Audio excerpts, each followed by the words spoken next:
ஜோதிட அன்பர்களுக்கு வணக்கம். இப்போல்லாம் பார்த்தீங்கன்னா ஏகப்பட்ட யூடியூப்பு நிறைய வருது. அதாவது எல்லா டாக்டர்ஸும் யூடியூப் போடுறாங்க, சித்தா டாக்டர் யூடியூப் போடுறாங்க, சாதாரண மக்களும் யூடியூப் போடுறாங்க. அதில் பார்த்தீங்கன்னாக்கி நீங்கள் வெள்ளை சர்க்கரையை சேர்க்காதீங்க, கருப்பு டீயை சேருங்க, நாட்டு சர்க்கரையை சேருங்கன்னா எல்லாமே இனிப்பு தான். என்ன இனிப்பு வாழ்க்கையில் இனிப்பு தேவை தான். ஆனால் அதே மாதிரி உப்பும் நீங்கள் அதிகமாக உப்பு சேர்க்காதீங்க. உப்பு இல்லாத பண்டம் குப்பை இல்லைன்னு அந்த காலத்திலே சொல்லியிருக்கான் பழமொழி. உப்பே இல்லாமல் நீங்கள் சாப்பிட்டீங்கன்னாக்கி உடம்புல தெம்பே இருக்காது. அதனால் எவ்வளவு தேவையோ அந்த அளவுக்கு நம்ம உப்பு சேர்த்துக்கலாம். அது போக இந்த மாதிரி இப்போ ரெடிமேடு ஃபுட்டெலாம் வருது. என்னெல்லாமோ சொல்கிறாங்க புதுசாக பர்கரு, பீஸா அந்த மாதிரிலாம் சொல்கிறாங்க.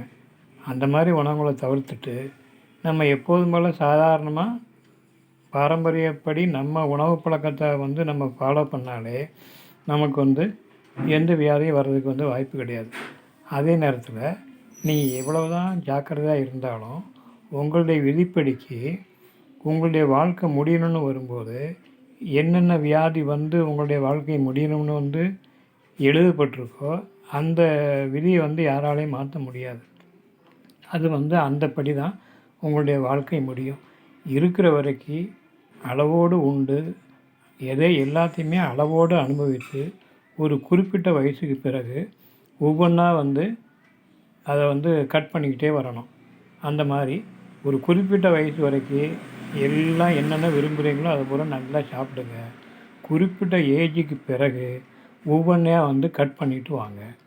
தினசரி காலையில் எழுந்திரிச்ச உடனே நல்லா மூச்சு பயிற்சி, பிராணாயாம பயிற்சி, அதே மாதிரி கபாலபதி, பஸ்திரிக்கா பயிற்சி, அதே மாதிரி கொஞ்சம் ஓரளவு முடிஞ்ச அளவுக்கு உடல் பயிற்சி இதெல்லாம் செஞ்சுட்டு வந்தீங்கன்னா எந்த நோயும் உங்களை அண்டாது.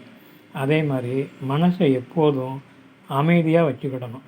அவன் அதை வாங்கிட்டான், பக்கத்து வீட்டுக்காரன் அந்த வீடை வாங்கிட்டான், இவன் கார் வாங்கிட்டான், அவன் வண்டி வாங்கிட்டான், நமக்கு ஒன்றும் முடியல, என்னால் ஒன்றும் வாங்க முடியல இப்படின்னு நினச்சி நீங்கள் புலம்பிக்கிட்டே இருந்தீங்கன்னு வைங்க, வாழ்க்கையில் உங்களுக்கு காலம் பூரா ஏதாவது ஒரு வியாதி இருந்துக்கிட்டே தான் இருக்கும்.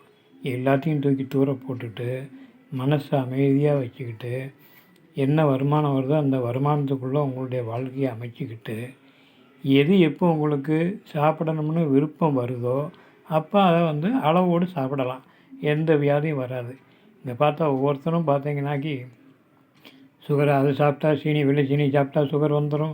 நீங்கள் இது ஆட்டுக்கால் சூப்பை சாப்பிடுங்க, மாட்டுக்கால் சூப்பை சாப்பிடுங்க, மாட்டு வால் சூப்பை சாப்பிடுங்க. எவனை பார்த்தாலும் யூடியூப்பில் இப்படி தான் புலம்பிகிட்ருக்காங்க எல்லோரும். உங்களை போட்டு குழப்புறாங்க. தெளிவாக இருங்க. தெளிவாக இருந்து உங்களுக்கு எது தேவையோ அதை தேவைக்கு சாப்பிடுங்க. அளவுக்கு மீறினால் அமிர்தமும் விஷமாயிரும்னு சொல்லி நம்ம பெரியோர்கள் சொல்லியிருக்காங்க. அதை ஃபாலோ பண்ணி நீங்கள் நடந்தாலே உங்கள் வாழ்க்கை முழுவதும் ஆரோக்கியமாக இருக்கலாம். நன்றி, வணக்கம்.